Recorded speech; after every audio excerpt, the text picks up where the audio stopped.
Le projet s'est basé sur une étude, ce qu'on appelle une étude phytosanitaire, d'évaluation de la flore et la faune des arbres ici dans la région. Il y a une spin-off de l'ULB qui a fait une étude à l'époque, en 2014, il y a plus de 5 ans, et qui disait « Ah, ici, là, les bois, c'est très dangereux, ils sont malades, ils sont mourants, c'est très dangereux, il faut les abattre immédiatement. » Et le problème de l'étude qui a été faite, c'est qu'on ne sait pas quelles sont les questions qui ont été posées. On ne sait pas quel est le cahier de charge. Apparemment, il a disparu, on ne le trouve plus. Il y a eu d'autres études. Il y a eu Stratec en 2009, il y a eu BUR, qui est le bureau d'études de Louvain, qui a fait l'étude d'incidence pour Mediapart, le RIE, le rapport d'incidence environnementale.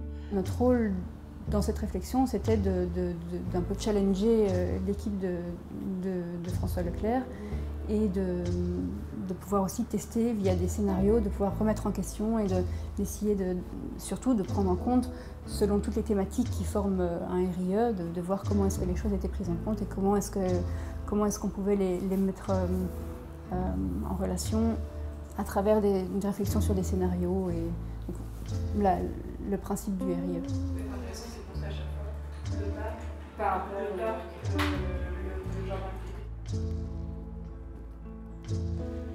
Ici, on entre vraiment dans le cœur et on va découvrir la forêt. Vous avez la RTB qui est donc juste là.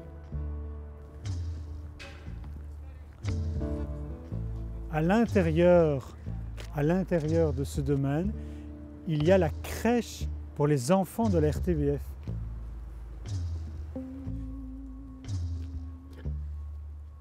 Et donc ici, voilà, c'était ici qu'était la crèche. Donc celle-ci va disparaître pour laisser place aux différentes constructions qu'on a vues précédemment.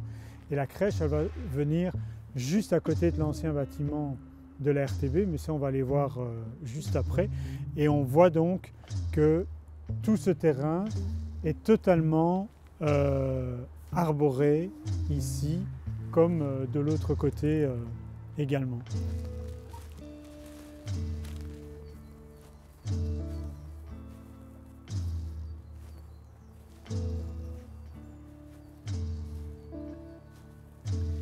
Et donc cette clôture, c'est vraiment la clôture qui sépare le terrain de la RTBF d'un côté et le terrain de la VRT de l'autre côté.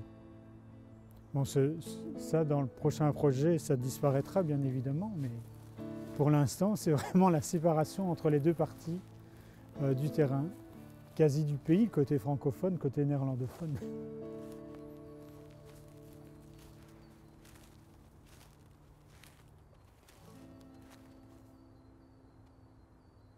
On va rendre un morceau de ville aux habitants et on va rendre un espace vert aux habitants. Aujourd'hui, il n'y a pas d'espace vert de taille très significative dans l'environnement immédiat de ce quartier-là. Alors on va dessiner ce parc et on va le reconnecter par la porte Mézère, par la porte Diamant, par la porte Georgin qui est plus à l'arrière du site, au quartier voisin pour qu'il soit irrigué, je dirais, par toute une activité sociale du quartier, que les habitants de ces quartiers-là puissent se réapproprier ce terrain de 20 hectares qui, on le répète, est aujourd'hui totalement fermé aux habitants. Le remaillage, c'est des poursuites des voiries existantes, c'est aussi des parcours pour les piétons.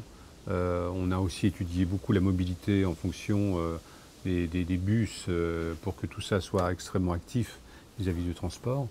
Mais on est vraiment dans une relation de connexion vis-à-vis des voisins avec ces notions de tracé continu. Il y a un certain nombre de bâtiments qui seront démolis parce que totalement impossibles à rénover et qui constituent réellement une barrière. Je pense notamment aux bâtiments existants de la RTBF et de la VRT qui permettront réellement une ouverture, un plus grand espace public. Il y aura également des transports en commun qui seront créés. On parle de la création d'un tram qui passera partiellement sur le site, une ligne de bus également. Et donc ce ramaillage, il va réellement prendre place et il va réellement permettre aussi bien aux riverains qu'aux Bruxellois au sens large qu'aux nouveaux habitants quelque part de faire en sorte que ce site fasse partie de la ville, ce qu'il ne fait pas réellement aujourd'hui. Derrière les constructions de logements, il y a toujours des enjeux financiers qui sont parfois très complexes à comprendre et qui font qu'une fois qu'on a le terrain, il faut le valoriser parce que cet argent-là va servir à développer autre chose et donc ça devient très intriqué. Et comme les espaces verts, la biodiversité, les services écosystémiques, ça n'est pas monétisé, ça n'entre carrément pas dans le calcul. Et donc c'est la dernière des choses où on va laisser de la place parce qu'il en reste un petit peu et parce que c'est plus facile de vendre des appartements avec quelques arbres autour. Mais je pense que là, il faut vraiment commencer à réfléchir autrement. L'idée, là, c'est de dire qu'on peut habiter confortablement dans des immeubles qui soient des vraies alternatives à l'habitat individuel, qui est dans la région bruxelloise, comme notre Belgique, formidable en général, mais qui est très dispendieuse en route, en transport, en énergie. Donc là, c'est de dire, inventons des habitations qui soient un peu exemplaires et qui donnent envie de vivre et de rester là. Surtout qu'au sol, on a une vie animée 24/24. Arrêtons de déverduriser la ville avant de la reverduriser le long des avenues ou en mettant des bacs à fleurs annuelles place de Beaucaire.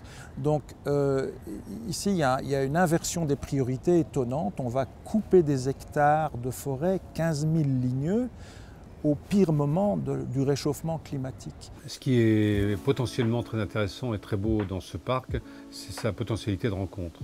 C'est-à-dire, effectivement, la partie qui est la plus proche du boulevard, ce sera la partie la plus active, sur laquelle il y aura finalement l'accès, il y aura les salles de spectacle, il y aura les télévisions qui sont très, très ouvertes au public, etc.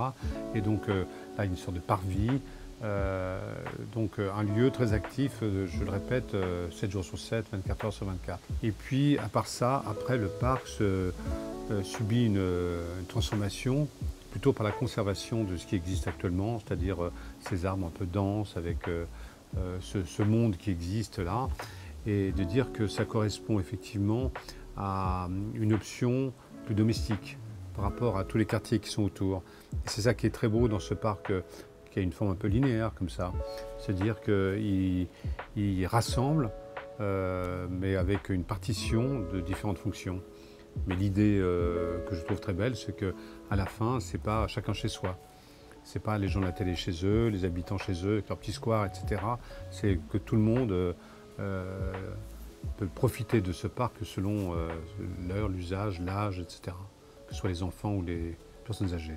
Pour moi, les 8 hectares de parc présentés dans le projet, c'est quelque sorte un peu mensonger. Parce qu'actuellement, ce qu'on a, c'est 9 hectares d'espace verdurisé de pleine terre avec des arbres, des prairies, des lisières, qui sont vraiment ce qui, dans l'imaginaire des gens, est un parc. Un parc, c'est vert, ça vit, il y a des oiseaux, il y a des plantes, il y a des arbres.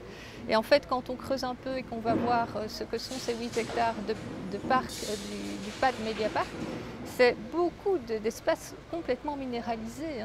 Il y a une partie qui est en fait un espace verdurisé au-dessus de parking souterrain. Donc en fait, c'est une croûte verte au-dessus d'une dalle de béton.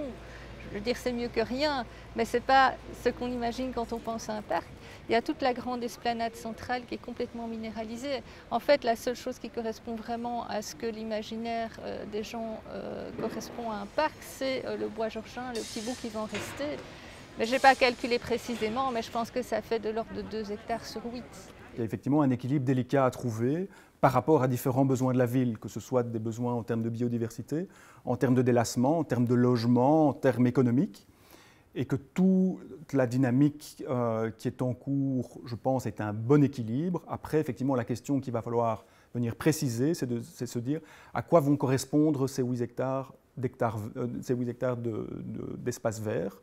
Et il faudra là trouver un juste équilibre entre protection de la biodiversité, la conservation de zones peut-être plus calmes et où l'homme ne pourra pas pénétrer, entre guillemets, et puis des espaces qui serviront plus au délassement et à différentes activités qu'on peut prévoir au bénéfice des Bruxellois qui ont aussi besoin d'espaces verts où ils puissent aller respirer. Donc tout est une question d'équilibre.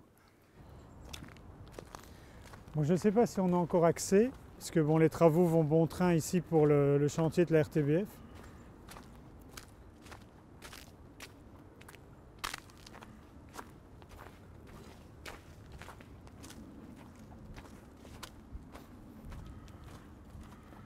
Donc c'est un vrai cimetière, hein. Donc tout ça ce sont des tombes.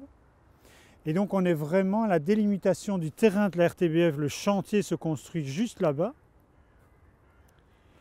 Et vous allez avoir la place des médias qui sera derrière les arbres que vous voyez, et la VRT vient là, après, de l'autre côté du terrain.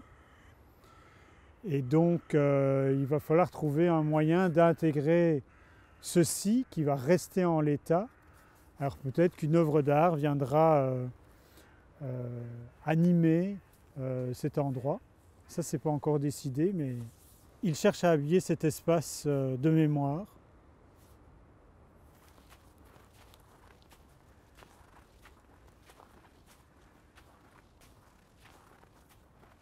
Au départ, je pensais que la crèche allait s'installer ici au coin de la rue, mais je vois qu'il y a une construction là-bas et je pense que ça, c'est la nouvelle crèche de la RTB qu'on a vue là tout à l'heure dans le parc.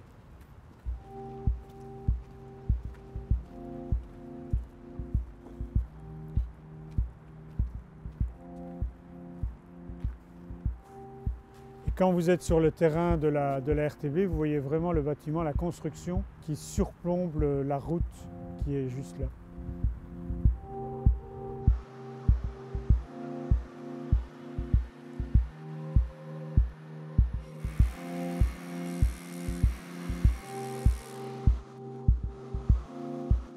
Là, on a l'entrée de Bruxelles, l'autoroute. On a la RTB qui est juste devant nous.